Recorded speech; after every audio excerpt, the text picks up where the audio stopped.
Welcome to Jocz Productions. Today we are taking a close look at the second New Deal, what happened after 1935 with the Roosevelt administration.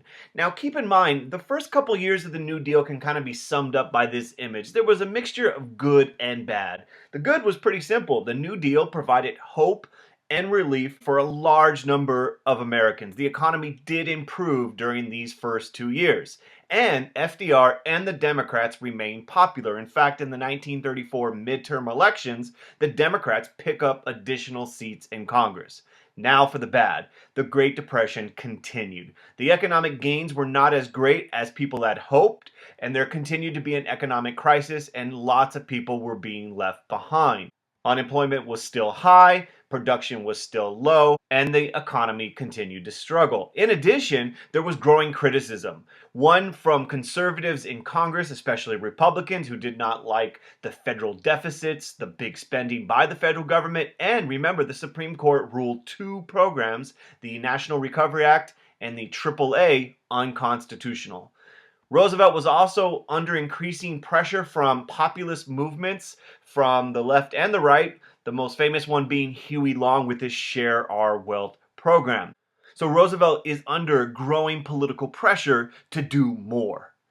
And during the first 2 years of the New Deal, the primary focus was on recovery. However, something changes in 1935. As a result of the Depression continuing and growing pressure from left and right, Roosevelt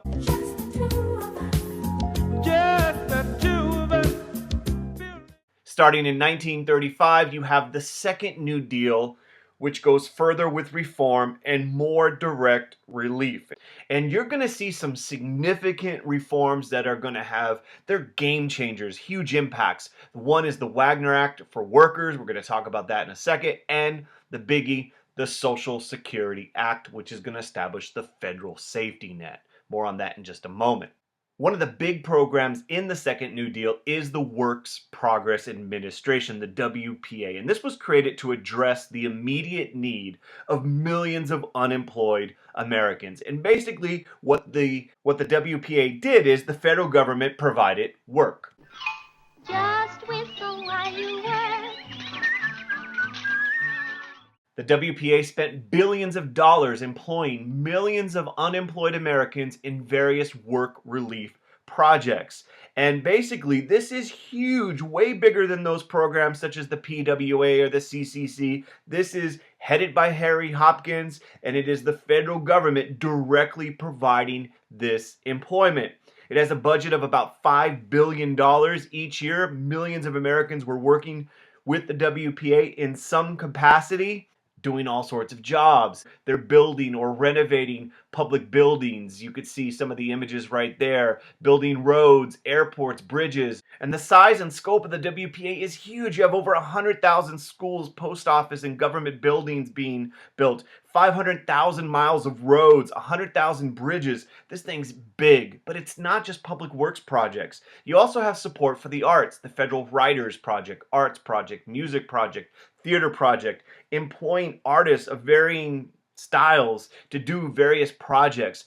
Also under the WPA is the National Youth Administration, giving jobs to young people, high school and college age. So this is a huge program in the second New Deal with direct relief for those who are unemployed.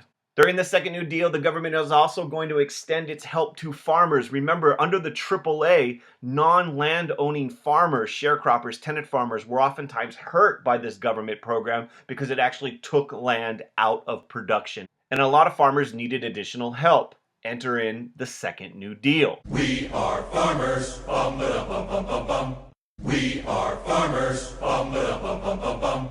These two programs, the Resettlement Administration in 1935, later replaced by the Farm Security Administration, FSA, in 1937, provided assistance, largely loans, to sharecroppers, tenant farmers, and small farmers. And these loans were intended so that they could buy land or to get them onto productive land. In addition to these loans, migrant workers, migrant farmers were provided basic camps or housing, and both programs sought to combat America's rural poverty, and if not directly becoming landowners, providing migrant farmers with a network of camps to sustain them. In addition, under these programs, you have photographers, the most famous one being Dorothea Lange, documenting the conditions. Another step towards helping farmers during this period is, once again, bringing them light. Just give me the light. Under the Rural Electrification Administration, this program brought electricity to many rural areas. It's creating the capacity to bring this electricity, it's financing these projects, and it's transforming rural life throughout the country. Without a doubt, one of the most important programs of the Second New Deal is the Social Security Act. The Social Security Act of 1935 would have the greatest impact on future generations of Americans. It is largely pushed forward by Secretary of Labor Francis Perkins. There is a doctor in California, Dr. Townsend, that had his own plan that put some pressure on Roosevelt to do something. And this is a program that is still around to this day, and it established the principle of federal responsibility for social welfare, creating the so-called safety net, the limited welfare state. Social Security Act of 1935 is going to transform the relationship between government and its citizens. This idea that the government should help out when things are not going well. So let me give you some of the basics. Basically, money is taken from payroll taxes paid by both employees and employers. And what this employer and employee contribution does is it funds this Social Security system. And this system is largely created in 1935 to benefit people over the age of 65. Under Social Security, they would receive money or pensions upon retirement. They would pay into the system, and upon reaching the age of 65, they would get this old age insurance. By creating this pension system, the elderly over the age of 65 would be provided an income upon retirement. Now keep in mind, not everyone is covered under Social Security, and those covered would change over time. And initially, domestic servants, farm workers were not covered under Social Security. It doesn't just deal with the elderly. Also, it created a system of unemployment insurance. If you can't get one of those job things, if you're unemployed, you can get temporary government assistance. If you get laid off, you would be provided with some help. And this would be paid for by employers with a federal tax. That's not all. It also has the back of these individuals.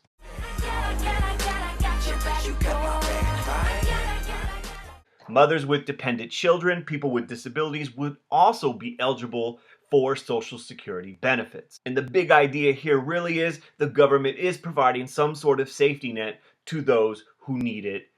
Another significant reform of the Second New Deal happens with the National Labor Relations Act. And once again, remember, the Supreme Court ruled the National Recovery Act unconstitutional, and with that ruling, bye-bye to Section 7A, which protected workers and their right to organize. And so what ends up happening is liberals in Congress, led by a senator by the name of Robert Wagner, pushed for this. Work, work, work, work, work, work. You see me heavy work, work, work, work, work, work. You see me do me da, da, da, da, da, da. And the National Labor Relations Act is oftentimes referred to as the Wagner Act, named after the Senator Robert Wagner. And what it did was it guaranteed the rights of organized labor. It protected the right to join a union and to bargain collectively. So basically, employers couldn't fire union members, they couldn't require yellow dog contracts, and all those things we saw happening during the Gilded Age, during the Industrial Revolution. Workers are guaranteed by the federal government, White House in the background, you can't just break up unions. This is a huge shift in the way the federal government interacts with organized labor. It actually creates the National Labor Relations Board, which provided the enforcement. And enforcement is key. This was what was missing from Section 7A. There was no way to actually guarantee these rights. And now, under the National Labor Relations Board, would investigate abuses by employers, and it would force employers to comply and recognize unions. And Roosevelt's support for the Wagner Act is a big reason why organized labor and the working class is a big part of this New Deal coalition. And what you see happening in the 1930s is a huge boost to the labor movement in America. Work, work, work, work, work, work, but you gotta put in work, work, work, work, work, work. The American Federation of Labor, which focused on craft unionism, organizing workers based upon their skills, continues to grow. That was previously the most powerful union in the country. But you also get unions such as the Congress of Industrial Organizations, the CIO, and they focused on industrial unionism, organizing workers based upon their industry. And the CIO is headed by John L. Lewis. They start gaining influence throughout the 1930s by organizing workers all in the same industry, regardless of skill. You have some victories for unions in 1936 and 1937. You have the General Motors sit-down strike, which the United Auto Workers win recognition. The strike starts in Flint, Michigan, and spreads, and it lasts for 44 days. And the union not only wins a raise, but also recognition.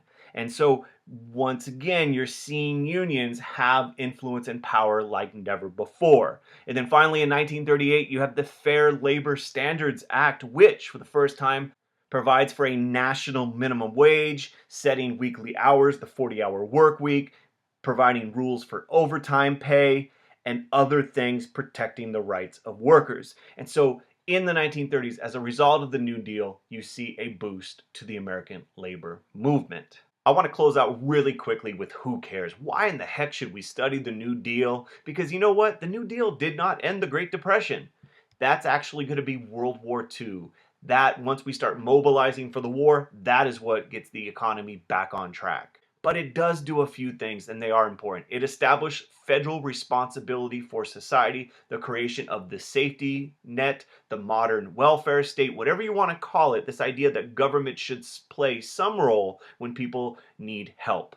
We continue to debate about the role of the federal government, deficit spending, and the welfare state. We don't agree, Democrats, Republicans, and so this continues to be a very important issue in American life. In spite of this debate, there are parts of the New Deal that are still with us. FDIC, ensuring your bank deposits, projects such as roads and murals and bridges from the CCC, the PWA, and the WPA. Organized labor continues to struggle to exercise their right of collective bargaining. And of course, Social Security plays a huge role in American politics and American life. And, of course, politically, the New Deal reshaped the Democratic Party with the formation of the New Deal Democratic Coalition of farmers, urban immigrants, union members, African Americans, and women. That's going to do it for the New Deal. Make sure you click like on the video. If you have any questions, leave them in the comments. And most importantly, have a beautiful day. Peace.